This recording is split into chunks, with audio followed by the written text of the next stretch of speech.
noticed various little signs of the intention to make his stay attractive to him.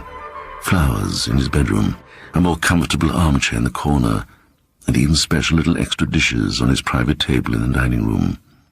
Conversations, too, with Mademoiselle Ilse became more and more frequent and pleasant, and although they seldom travelled beyond the weather or the details of the town, the girl, he noticed, was never in a hurry to bring them to an end, and often contrived to interject little odd sentences that he never properly understood, yet felt to be significant. And it was these stray remarks, full of a meaning that evaded him, that pointed to some hidden purpose of her own, and made him feel uneasy. They all had to do, he felt sure, with reasons for his staying on in the town indefinitely. "And has Monsieur not even yet come to a decision?" she said softly in his ear, sitting beside him in the sunny yard before déjeuner, the acquaintance having progressed with significant rapidity, "because if it's so difficult, we must all try together to help him."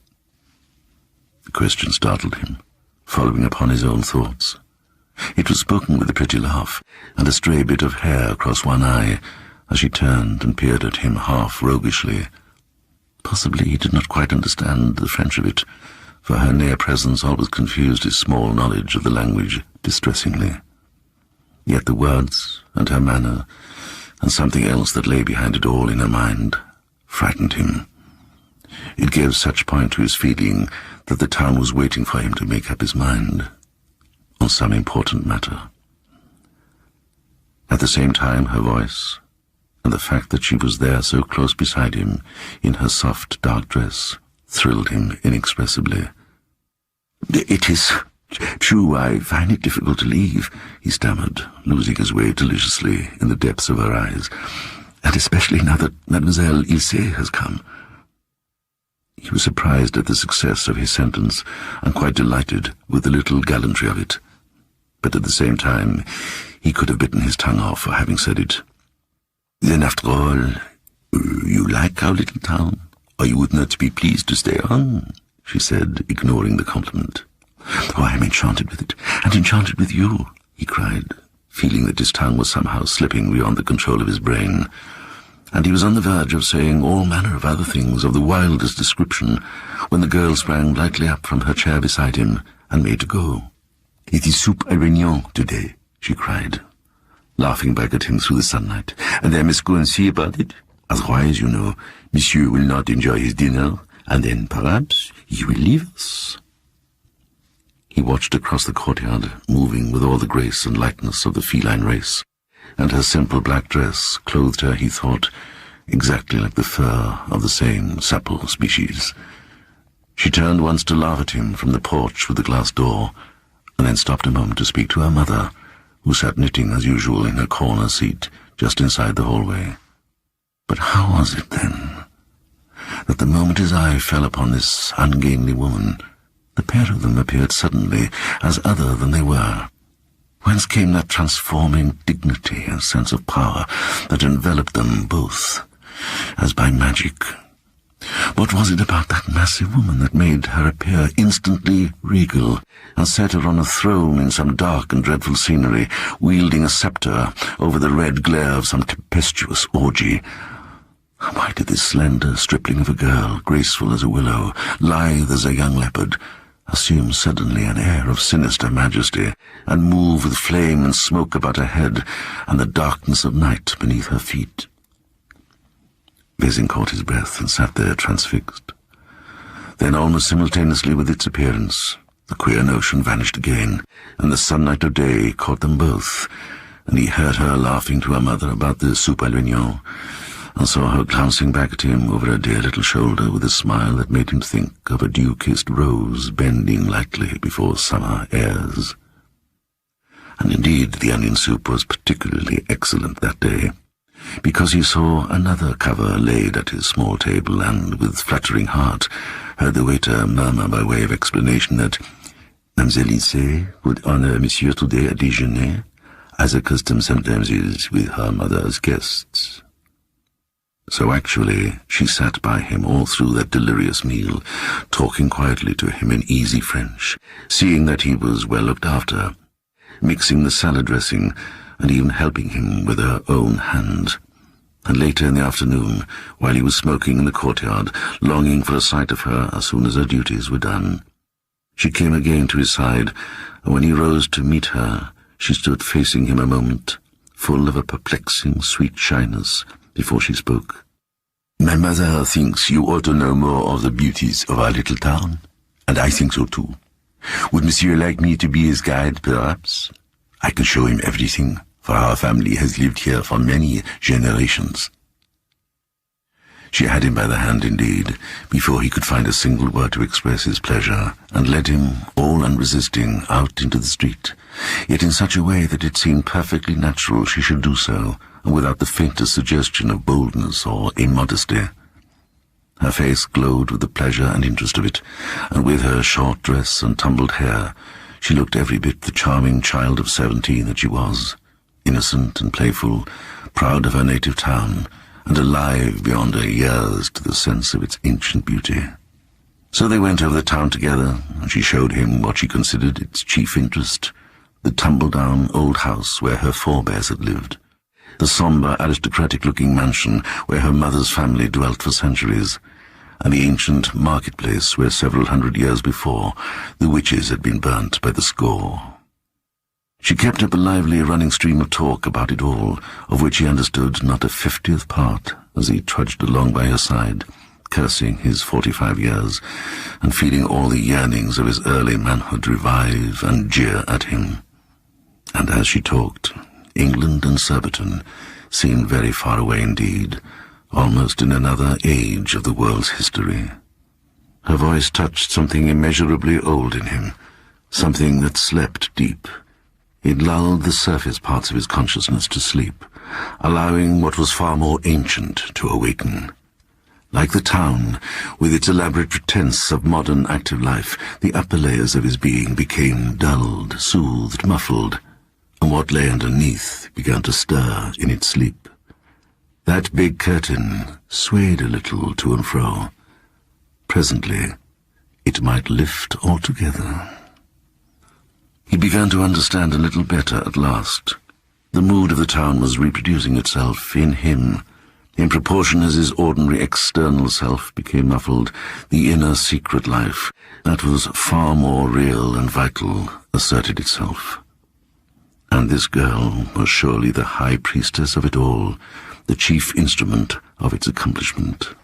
New thoughts, with new interpretations, flooded his mind as she walked beside him through the winding streets, while the picturesque old gable town, softly coloured in the sunset, had never appeared to him so wholly wonderful and seductive. And only one curious incident came to disturb and puzzle him, slight in itself but utterly inexplicable, bringing white terror into the child's face and a scream to her laughing lips. He had merely pointed to a column of blue smoke that rose from the burning autumn leaves and made a picture against the red roofs, and had then run to the wall and called her to his side to watch the flames shooting here and there through the heap of rubbish. Yet at the sight of it, as though taken by surprise, her face had altered dreadfully, and she had turned and run like the wind, calling out wild sentences to him as she ran, of which he had not understood a single word, except that the fire apparently frightened her, and she wanted to get quickly away from it, and to get him away too. Yet 5 minutes later, she was as calm and happy again as though nothing had happened to alarm or waken troubled thoughts in her, and they had both forgotten the incident. They were leaning over the ruined ramparts together, listening to the weird music of the band, as he had heard it the first day of his arrival. It moved him again profoundly, as it had done before, and somehow he managed to find his tongue and his best French. The girl leaned across the stones close beside him. No one was about. Driven by some remorseless engine within, he began to stammer something, he hardly knew what, of his strange admiration for her. Almost at the first word, she sprang lightly off the wall and came up smiling in front of him, just touching his knees as he sat there. She was hatless as usual, and the sun caught her hair and one side of her cheek and throat.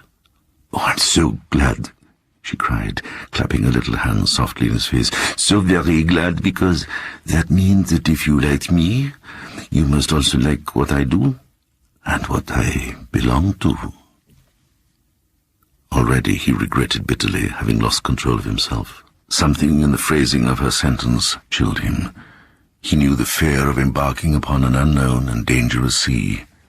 "You will take part in our real life, I mean," she added softly, with an indescribable coaxing of manner, as though she noticed his shrinking.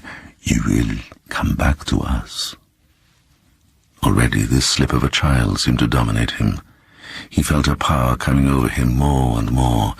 Something emanated from her that stole over his senses and made him aware that her personality, for all its simple grace, held forces that were stately, imposing, august.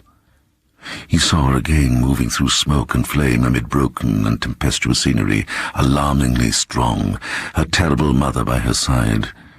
Dimly this shone through her smile and appearance of charming innocence. "You will. I know," she repeated, holding him with her eyes. They were quite alone up there on the ramparts, and the sensation that she was overmastering him stirred a wild sensuousness in his blood. The mingled abandon and reserve in her attracted him furiously, and all of him that was man rose up and resisted the creeping influence, at the same time acclaiming it with the full delight of his forgotten youth. An irresistible desire came to him to question her, to summon what still remained to him of his own little personality in an effort to retain the right to his normal self. The girl had grown quiet again, and was now leaning on the broad wall close beside him, gazing out across the darkening plain, her elbows on the coping, motionless as a figure carved in stone. He took his courage in both hands. "Tell me, Ilse," he said, unconsciously imitating her own purring softness of voice, yet aware that he was utterly in earnest. "What is the meaning of this town? And what is this real life you speak of? And why is it that the people watch me from morning to night? Tell me what it all means. Tell me," he added more quickly with passion in his voice, "what you really are, yourself." She turned her head and looked at him through half-closed eyelids, her growing inner excitement betraying itself by the faint colour that ran like a shadow across her face. "It seems to me," he faltered oddly under her gaze, "that I have some right to know." Suddenly she opened her eyes to the full. "You love me, then?" she asked softly. "I swear," he cried impetuously, moved as by the force of a rising tide. "I never felt before. I have never known any other girl who—" "Then you have the right to know," she calmly interrupted his confused confession, "for love shares all secrets." She paused, and a thrill like fire ran swiftly through him. Her words lifted him off the earth, and he felt a radiant happiness, followed almost the same instant in horrible contrast by the thought of death. He became aware that she had turned her eyes upon his own, and was speaking again. "The real life I speak of," she whispered, "is the old life within, the life of long ago, the life to which you, too, once belonged, and to which you still belong." A faint wave of memory troubled the deeps of his soul, as a low voice sank into him. What she was saying he knew instinctively to be true, even though he could not as yet understand its full purport. His present life seemed slipping from him as he listened, merging his personality in one that was far older and greater. It was this loss of his present self that brought to him the thought of death.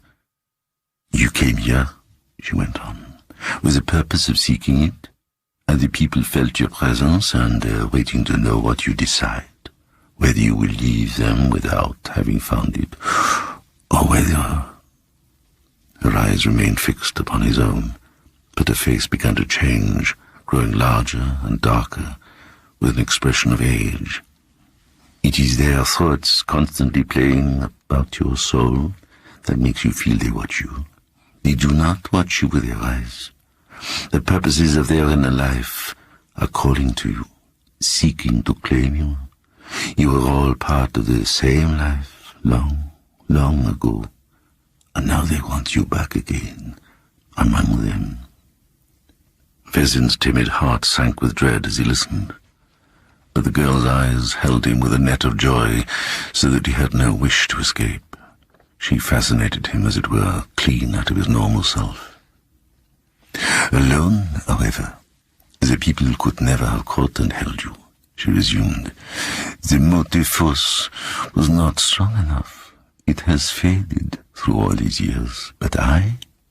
She paused a moment and looked at him with complete confidence in her splendid eyes. I possess the spell to conquer you and hold you. The spell of old love. I can win you back again and make you live the old life with me. For the force of the ancient tie between us, if I choose to use it, is irresistible. And I do choose to use it. I still want you, dear soul of my dim past.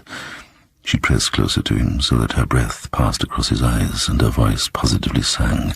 I mean to have you, for you love me and are utterly at my mercy. Vezin heard, and yet did not hear, understood, yet did not understand. He had passed into a condition of exaltation. The world was beneath his feet, made of music and flowers, and he was flying somewhere far above it, through the sunshine of pure delight. He was breathless and giddy with the wonder of her words. They intoxicated him, and still the terror of it all, the dreadful thought of death, pressed ever behind her sentences. For flames shot through her voice out of black smoke and licked at his soul. And they communicated with one another, it seemed to him, by a process of swift telepathy, for his French could never have compassed all he said to her. Yet she understood perfectly, and what she said to him was like the recital of verses long since known, and the mingled pain and sweetness of it, as he listened, were almost more than his little soul could hold. Yet I came here wholly by chance, he heard himself saying. No, she cried with passion. You came here because I called to you. I have called to you for years, and you came with the whole force of the past behind you. You had to come, for I own you, and I claim you. She rose again and moved closer, looking at him with a certain insolence in the face, the insolence of power. The sun had set behind the towers of the old cathedral, and the darkness rose up from the plain and enveloped them. The music of the band had ceased. The leaves of the plane trees hung motionless, but the chill of the autumn evening rose about them and made Vezin shiver. There was no sound but the sound of their voices and the occasional soft rustle of the girl's dress. He could hear the blood rushing in his ears. He scarcely realized where he was or what he was doing. Some terrible magic of the imagination drew him deeply down into the tombs of his own being, telling him in no unfaltering voice that her words shadowed forth the truth. And this simple little French maid, speaking beside him with so strange authority, he saw curiously alter into quite another being. As he stared into her eyes, the picture in his mind grew and lived, dressing itself vividly to his inner vision with a degree of reality he was compelled to acknowledge. As once before, he saw her tall and stately, moving through wild and broken scenery of forests and mountain caverns, the glare of flames behind her head and clouds of shifting smoke about her feet. Dark leaves encircled her hair, flying loosely in the wind, and her limbs shone through the merest rags of clothing. Others were about her too, and ardent eyes on all sides cast delirious glances upon her, but her own eyes were always for one only, one whom she held by the hand. For she was leading the dance in some tempestuous orgy to the music of chanting voices, and the dance she led circled about a great and awful figure on a throne, brooding over the scene through lurid vapours, while innumerable other wild faces and forms crowded furiously about her in the dance. But the one she held by the hand he knew to be himself, and the monstrous shape upon the throne he knew to be her mother. The vision rose within him, rushing to him down the long years of buried time, crying aloud to him with the voice of memory reawakened. And then the scene faded away, and he saw the clear circle of the girl's eyes gazing steadfastly into his own, and she became once more the pretty little daughter of the innkeeper, and he found his voice again. "And you," he whispered tremblingly, "you child of visions and enchantment, how is it that you so bewitched me that I loved you even before I saw?" She drew herself up beside him with an air of rare dignity. "The call of the past," she said. "And besides," she added proudly, "in the real life, I am a princess." "A princess?" he cried. "And my mother is a queen." At this, little Vezin utterly lost his head. Delight tore at his heart and swept him into sheer ecstasy. To hear that sweet singing voice, and to see those adorable little lips utter such things, upset his balance beyond all hope of control. He took her in his arms and covered her unresisting face with kisses. But even while he did so, and while the hot passion swept him, he felt that she was soft and loathsome, and that her answering kisses stained his very soul. And when presently she had freed herself and vanished into the darkness, he stood there leaning against the wall in a state of collapse, creeping with horror from the touch of her yielding body, and inwardly raging at the weakness that he already dimly realized must prove his undoing. And from the shadows of the old buildings into which he disappeared, there rose in the stillness of the night a singular, long-drawn cry, which at first he took for laughter, but which later he was sure he recognized as the almost human wailing of a cat. For a long time Vezin leant there against the wall, alone with his surging thoughts and emotions. He understood at length that he had done the one thing necessary to call down upon him the whole force of this ancient past. For in those passionate kisses he had acknowledged the tie of olden days and had revived it, and the memory of that soft, impalpable caress in the darkness of the inn corridor came back to him with a shudder. The girl had first mastered him, and then led him to the one act that was necessary for her purpose. He had been waylaid, after the lapse of centuries, caught and conquered. Dimly he realized this, and sought to make plans for his escape. But for the moment, at any rate, he was powerless to manage his thoughts or will, for the sweet, fantastic madness of the whole adventure mounted to his brain like a spell, and he gloried in the feeling that he was utterly enchanted, and moving in a world so much larger and wilder than the one he had ever been accustomed to. The moon, pale and enormous, was just rising over the sea-like plain, when at last he rose to go. Her slanting rays drew all the houses into new perspective, so that their roofs, already glistening with dew, seemed to stretch much higher into the sky than usual, and their gables and quaint old towers lay far away in its purple reaches. The cathedral appeared unreal in a silver mist. He moved softly, keeping to the shadows, but the streets were all deserted and very silent. The doors were closed, the shutters fastened. Not a soul was astir. The hush of night lay over everything. It was like a town of the dead, a churchyard with gigantic and grotesque tombstones. Wondering where all the busy life of the day had so utterly disappeared to, he made his way to a back door that entered the inn by means of the stables, thinking thus to reach his room unobserved. He reached the courtyard safely, and crossed it by keeping close to the shadow of the wall. He sidled down it, mincing along on tiptoe, just as the old men did when they entered the salle à manger. He was horrified to find himself doing this instinctively. A strange impulse came to him, catching him somehow in the centre of his body, an impulse to drop upon all fours and run swiftly and silently. He glanced upwards, and the idea came to him to leap up upon his windowsill overhead, instead of going round by the stairs. This occurred to him as the easiest and most natural way. It was like the beginning of some horrible transformation of himself into something else. He was fearfully strung up. The moon was higher now, and the shadows very dark along the side of the street where he moved. He kept among the deepest of them, and reached the porch with the glass doors. But here there was light. The inmates, unfortunately, were still about. Hoping to slip across the hall unobserved and reach the stairs, he opened the door carefully and stole in. Then he saw that the hall was not empty. A large, dark thing lay against the wall on his left. At first he thought it must be household articles. Then it moved, and he thought it was an immense cat, distorted in some way by the play of light and shadow. Then it rose straight up before him, and he saw that it was the proprietress.